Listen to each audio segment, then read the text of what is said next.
Assalamualaikum warahmatullahi wabarakatuh. Halo, apa kabar semuanya? Semoga kalian semua baik-baik saja ya. Dan seperti biasanya pada hari ini saya kembali dan akan menghadirkan sebuah kisah mistis untuk kalian semua. Kisah mistis kali ini saya datangkan lagi dari treat horornya Mas Yura Hatake yang menceritakan tentang tali mayat. Dan tentunya cerita ini mendapatkan persetujuan ya dari yang bersangkutan, yakni Mas Yura Hatake. Oke, daripada kita berlama-lama, mari kita simak ceritanya. Ini adalah kisah nyata yang dialami oleh, sebut saja namanya, Kakek Made. Kejadian ini terjadi sekitar tahun 1970-an di salah satu desa di Bali. Nama dan tempat tinggal narasumber dirahasiakan untuk kenyamanan narasumber. "Kakek, saya boleh minta tolong?" Seorang pria berusia sekitar 40 tahunan berdiri di depan rumah kakek Made. "Ada apa?" Kakek Made keluar dari rumah memasang wajah tertekuk. "Kakek bisa nemenin saya ke kuburan?" Ucap pria itu membuat kakek Made menaikkan sebelah alisnya. "Untuk apa, Wayan?" "Nyari tali mayat," ucap Wayan. Sontak hal itu membuat kakek Made menahan nafasnya sesaat. "Buat apa cari tali mayat, Yan?" Daripada menjawab pertanyaan kakek Made, Wayan malah menarik tangan kakek Made untuk menuju rumahnya. Beberapa saat kemudian, kakek Made telah sampai di rumah Wayan yang terlampau sederhana. Dindingnya terbuat dari kayu. Bahkan rumah itu bangunannya sudah miring ke kiri, seperti hendak rubuh. Wayan lantas menuntun kakek Made ke sebuah kamar di rumah itu. Di atas kasur tipis, seorang pria tua dan sangat kurus tergeletak di sana. Tubuhnya benar-benar seperti terdiri dari kulit dan tulang saja. Ditambah lagi, kulitnya yang sudah keriput dan menghitam menambah kesan miris pada pria yang lebih tua dari kakek Made. Kakek Made mengenal orang ini karena mereka satu desa. Sebut saja namanya Kakek Winten. Kakek Winten ini sudah berumur lebih dari 100 tahun. Pria yang sangat tua itu sudah tidak bisa berdiri lagi. "Dek, dek, tolong bantu aku. Aku ingin sekali mati," ucap kakek Winten dengan suara serak dan terputus-putus. Kakek Made menghela nafas pelan. Berdasarkan desas-desus warga, kakek Winten ini memiliki ilmu yang membuat kakek itu hidup abadi. Mungkin mirip dengan ilmu rawa rontek. Tapi ilmu kakek Winten ini tidak disebutkan apa namanya. "Saya bisa bantu apa, Bli?" jawab kakek Made. "Tolong bantu Wayan untuk mencari tali mayat di kuburan. Keluarga saya yang lain tidak ada yang berani pergi ke sana. Kalau begini keadaannya, aku tidak akan bisa mati. Aku sudah tidak tahan. Tolong bantu aku ya," ucap kakek Winten dengan mata yang berkaca-kaca. Melihat keadaan kakek Winten, kakek Made menjadi tidak tega. "Baiklah, aku yang akan mencarikan tali mayat. Suruh saja saudaramu untuk membuatkan sesajen," jawab kakek Made. Wayan yang sejak tadi berdiri di samping kakek Made menghela nafas lega. Pasalnya, siapa yang berani akan melakukan hal itu? Sebab untuk mencarinya tidaklah boleh sembarangan. Harus dilakukan pada tengah malam.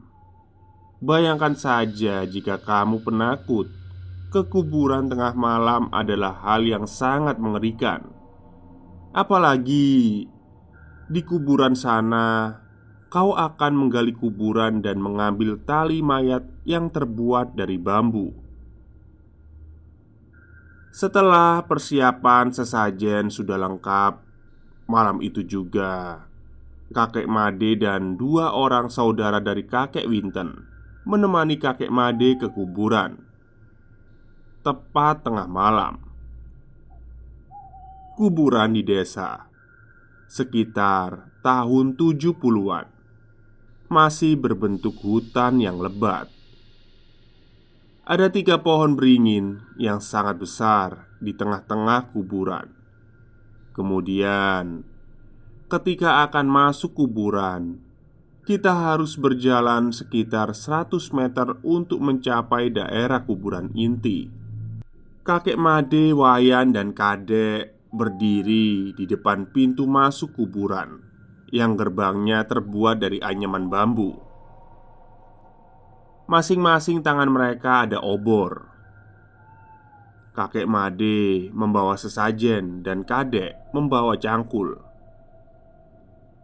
"Kek, saya nggak berani," ujar Wayan dengan tubuh yang bergetar. "Ya paksakan saja. Ini demi kakekmu," jawab kakek Made. Langit gelap mengantar mereka. Suara burung hantu menjadi latar perjalanan mereka ketika melangkahkan kakinya menuju ke kuburan inti. 2 orang di belakang kakek Made sudah pucat pasi, sedangkan kakek Made terlihat tenang sambil matanya melirik ke kanan dan ke kiri dengan awas. Tiba-tiba saja angin besar berhembus, hampir memadamkan obor yang mereka bawa. Di tengah perjalanan, tiba-tiba ada suara ramai seperti di pasar. Namun tidak ada siapapun. "Stop, berhenti dulu," ujar kakek Made. "Kalian dengar suara itu kan? Yang rame itu?" ujar kakek Made tanpa menoleh ke belakang. "Iya kek, denger," ujar Wayan dan Kadek. Kakek Made melihat ke kanan dan ke kiri. Di kanan dan kiri mereka hanya ada rumput dan semak belukar yang tebal. Angin kencang kembali berhembus. Namun, kejadian aneh terjadi. Angin kencang itu berhembus sampai membuat rumput dan semak belukar di sisi kanan tertidur. Sedangkan di sisi kiri, rumput dan semak belukar masih berdiri seperti semula. Dan anehnya, hembusan angin itu tidak menerpa kakek Made, Wayan, dan Kadek. "Stop, kita berhenti dulu. Sepertinya ada yang lewat," ujar kakek Made. Terdengar suara hembusan nafas besar, namun bukan suara kakek Made.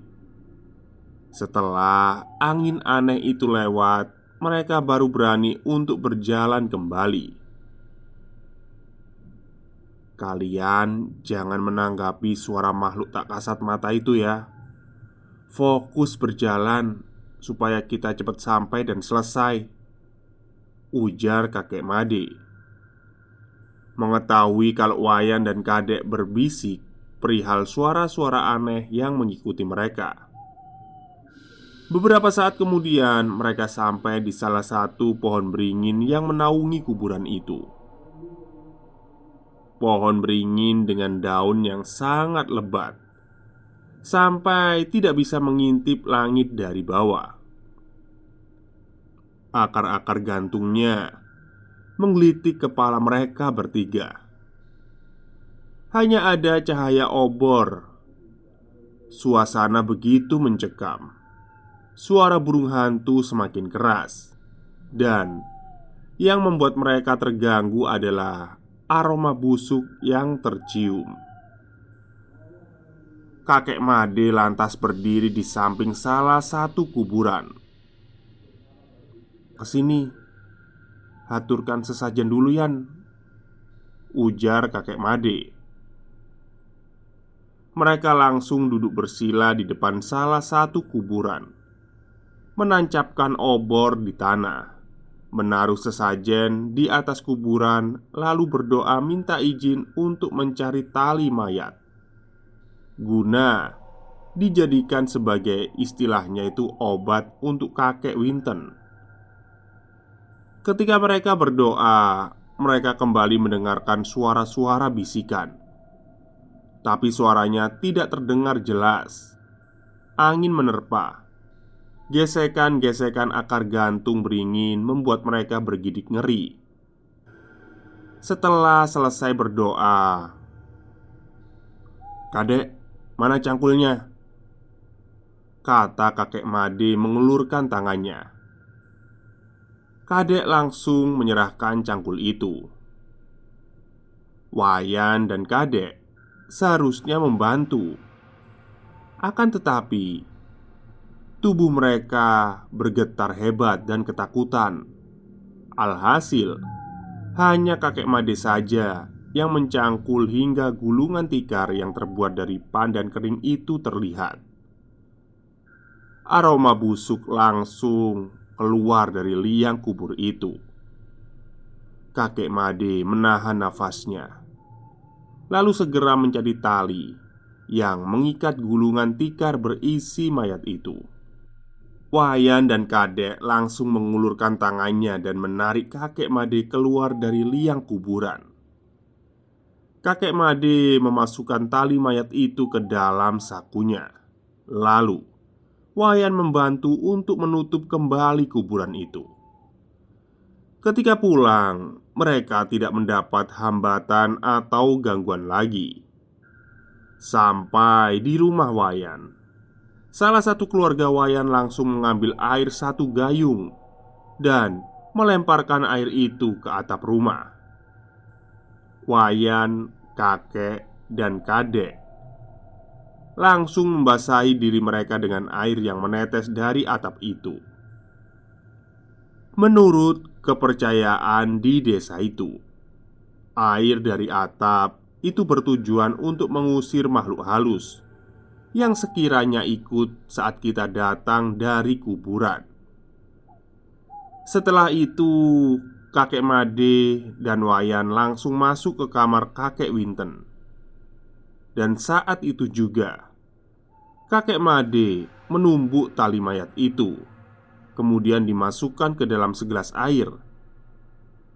Ketika air itu diminum oleh kakek Winten, ajaibnya, beberapa saat kemudian kakek Winten dinyatakan meninggal dunia. Entah ilmu apa yang digunakan oleh kakek Winten, sekarang masih menjadi misteri bagi mereka. Oke, itulah cerita singkat dari Yura Hatake yang menuliskan treat horor tentang tali mayat. Jadi sepertinya Mas Yura Hatake ini orang Bali ya. Di sini sebenarnya banyak dialog berbahasa Bali. Cuman alhamdulillahnya ternyata Mas Yura mentranslate-nya ke dalam bahasa Indonesia. Jadi saya nggak kerepotan gitu. Bagus-bagus sekali ya ceritanya. Jadi saya baru tahu itu kalau Rowo Rontek itu, kalau di Jawa itu kayak apa ya, ilmu, ya bisa dikatakan ilmu abadi juga sih, kayak Pancasona gitu ya.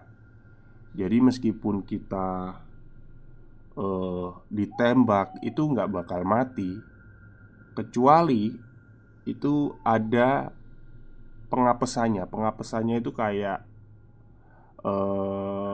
istilahnya itu, pengapesan itu kayak sialnya gitu ya. Jadi kalau kita mau membunuh orang yang memiliki ilmu Pancasona atau Rowo Rontek itu, ketika kita ngebacok atau membelah kepala atau tangannya itu tidak boleh sampai menempel di tanah. Jadi ya udahlah, selesai digorok gitu kepalanya, dia itu nggak boleh, mayatnya itu nggak boleh nempel di tanah. Soalnya kalau nempel di tanah nanti bisa nyatu kembali gitu. Oke, mungkin itu saja kisah yang saya dapatkan dari Mas Yura Hatake. Terima kasih sudah diizinkan untuk menceritakan kisahnya ya. Oke, mungkin itu saja untuk siang hari ini. Semoga kalian semua suka. Selamat siang dan selamat beristirahat.